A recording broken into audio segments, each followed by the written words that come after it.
और आपको बता दें, बीजेपी नेता किरीट सोमैया ने सोमवार को श्रद्धा के पिता से मुलाकात की। मुलाकात के बाद किरीट सोमैया ने कहा कि मामले की सुनवाई फास्ट ट्रैक कोर्ट में होनी चाहिए। सोमैया ने कहा कि अगर किसी ने आफ्ताब की मदद की तो उसका खुलासा भी होना चाहिए। परिवार के सदस्य थे, पिताजी थे, बहुत धक्का लगा है। फास्ट ट्रैक कोर्ट में और कड़ी से कड़ी कार्रवाई हो, ऐसे परिवार की इच्छा है। मैंने उनके परिवार के रिश्तेदारों की दिल्ली के lieutenant governor VK. Saxena ji से बात करवा दी। यहाँ के जो पुलिस कमिश्नर है सदानंद दास, उनसे भी अभी बात की, करवा दी। मैं स्वयं इस विषय में ध्यान दूंगा कि ये लड़के ने ये इस प्रकार का जो बिहेवियर किया है, उसके साथ में कोई है, कौन है, पीछे कोई है। ये अनार उगा के हर साल 1 एकड़ की जमीन पर 10 लाख कमा रहे हैं। उनसे सीखना है तो फ्रीडम ऐप को अभी डाउनलोड कीजिए। डायरेक्टली इनडायरेक्टली कौन इसमें कौन रिस्पॉन्सिबल है? परिवार न्याय चाहता है। और श्रद्धा हत्याकांड को लेकर सियासत भी शुरू हो गई है। असम के सीएम हिमंता बिस्वा शर्मा ने कहा कि अगर मोदी सरकार नहीं होती तो हर शहर में आफ्ताब नजर आते। हिमंता बिस्वा शर्मा से हमारी सहयोगी अदिति त्यागी ने बातचीत की, देखिए। आपका एक स्टेटमेंट है, आपने कहा कि मोदी जी को जिताना जरूरी है क्योंकि अगर वो नहीं जीते तो हर शहर में आफ्ताब पैदा होगा। मैं वो नहीं जीते ये सब मैं नहीं बोला, इसलिए मैं मान के चलता हूँ मोदी जी ही जीतेगा। लेकिन in absence of Modi ji, आज का जो समय है, जो कालखंड में हम लोग हैं, अगर मोदी जी प्रधानमंत्री नहीं होता था देश में, हर शहर में बहुत सारे आफ्ताब दिखाई देता था। कैसे? वो हो ही रहा है। अब यूपी में देखो, असम में देखो, कितना आफ्ताब है, लेकिन धीरे धीरे कम होते जा रहे हैं। धीरे धीरे अभी कम होते जा रहे हैं और कम हो जाएगा।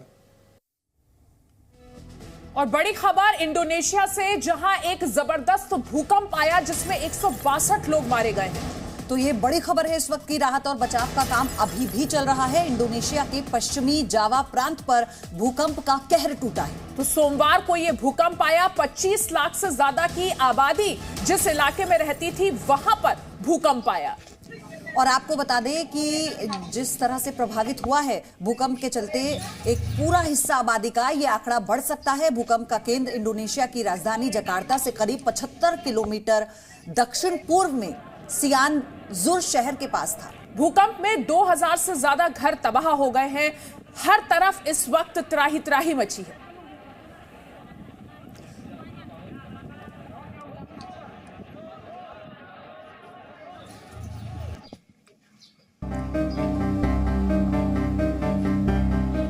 इंडोनेशिया में आए जबरदस्त भूकंप में सैकड़ों लोग मारे गए हैं। राहत और बचाव का काम जारी है।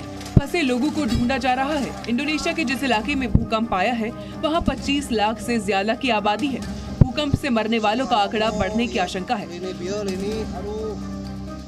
भूकंप का केंद्र इंडोनेशिया की राजधानी जकार्ता से करीब 75 किलोमीटर दूर दक्षिण पूर्व में पहाड़ी पश्चिम जावा में सियानजुर शहर के पास मौजूद था। इंडोनेशिया में आए भूकंप में 2000 से ज्यादा घर क्षतिग्रस्त हुए हैं। साथ ही 5300 से ज्यादा लोग विस्थापित हुए हैं। भूकंप की वजह से पूरे इलाके में बिजली गुल हो गई है। संचार के दूसरे साधन भी बुरी तरह प्रभावित हुए हैं।